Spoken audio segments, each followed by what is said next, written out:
Selamat petang, salam sejahtera. Isu hangat pagi ini, pegawai bank sahkan lebih RM45 juta dipindahkan ke akaun peribadi bank Najib.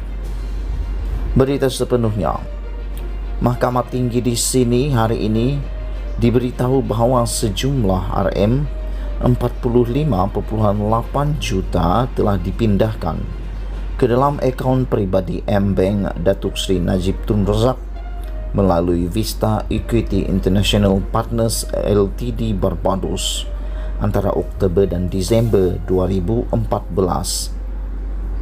Naib Presiden Jabatan Operasi Perbendaharaan di M-Bank Berhad, Salmah Daman Huri, 50 tahun, ketika membacakan kenyataan saksinya berkata bahawa dana itu berjumlah GBP 8.70602.92 juta bersamaan RM45 juta.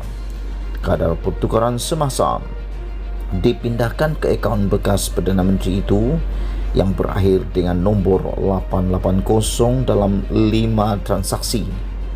Vista Equity ialah sel company yang dimiliki dan dikawal oleh Eric Tan, rakan amanah ahli perniagaan buruan Low Tech Joe atau Joe Low. Sejumlah RM30 juta telah dipindahkan pada 23 Oktober 2014, RM3 juta dan RM11,000 masing-masing dipindahkan pada 24 dan 26 November. Dua transaksi lain ialah RM5 juta dan RM6 juta berlaku pada 10 dan 18 Disember. Kata saksi pendakwaan ke-23 itu, semasa perbicaraan bekas Perdana Menteri berhubung penyelewengan dana RM2.3 bilion daripada 1MDB.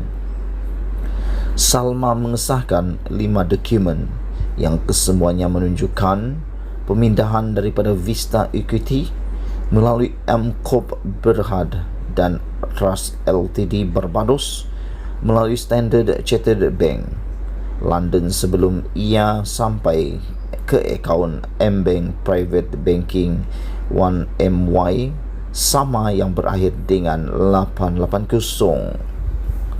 Semasa pemeriksaan balas oleh Peguam Najib Wan Aizuddin Wan Mohamed, Salmah mengakui bahawa Bank Negara atau AmBank tidak menunjukkan apa-apa tanda amaran red flag semasa semua urus niaga itu berlangsung. Beliau seterusnya berkata, beliau tidak sedar bahawa akaun yang berakhir dengan 880 itu adalah milik Najib pada masa itu dan beliau hanya mengetahuinya semasa siasatan oleh pihak berkuasa. Saksi itu juga memberi keterangan bahawa dia tidak dapat mengesahkan bahawa urus niaga pertukaran asing itu datang daripada Najib kerana jabatannya berurusan dengan pengurus perhubungan pemegang akaun berhubung urusan niaga itu. Sementara itu, semasa pemeriksaan semula oleh pihak pendakwa raya kanan DPP Datuk Seri Gopal Sri Ram, saksi itu berkata biasanya bank akan menghantar penyata kepada pelanggan pada hujung bulan untuk memaklumkan pelanggan mengenai jumlah baki dalam akaun mereka. Kepada soalan lain oleh DPP Najwa Bistamam, saksi itu berkata Najib tidak pernah membangkitkan sebarang laporan terhadap transaksi berkenaan kepada bank.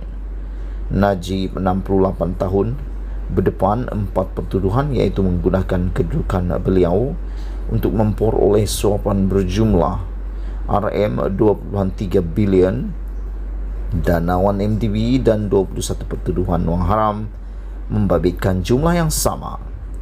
Perbicaraan di hadapan Hakim Datuk Collins Lawrence kira bersambung. Sekian isu hangat pagi ini. Jangan lupa tinggalkan komen anda. Setiap daripada komen anda amatlah dihargai. Sila tekan butang subscribe dan share video ini. Malaysia kita punya, kita jaga sama-sama cintai Malaysia. Kita jumpa lagi. Bye-bye.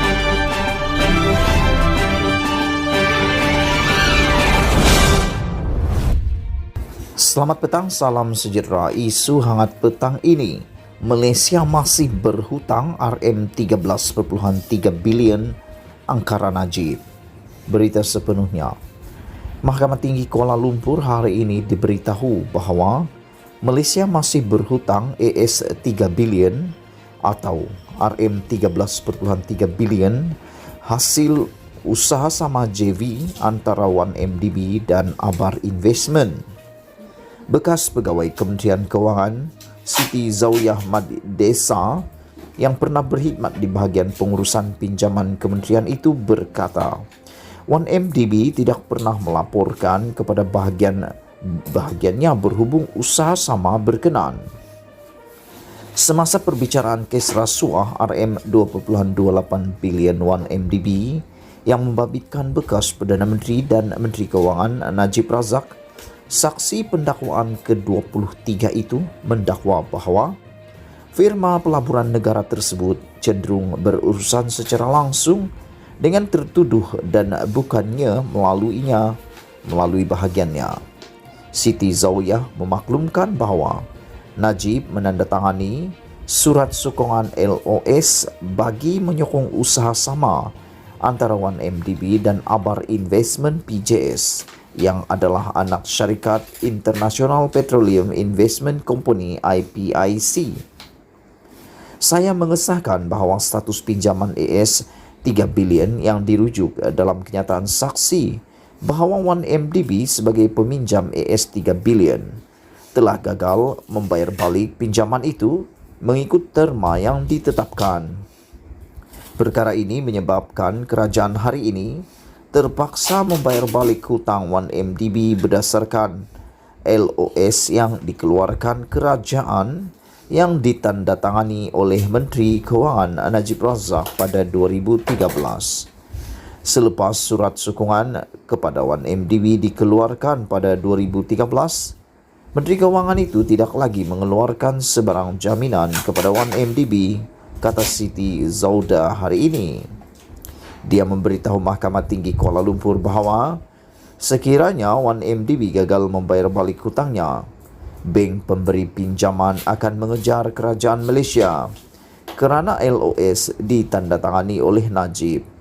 Pinjaman itu didakwa dikumpul melalui terbitan bond 1MDB oleh Bank of New York Mellon Group. Bond tersebut matang tahun depan. Sekian isu hangat petang ini. Jangan lupa tinggalkan komen anda.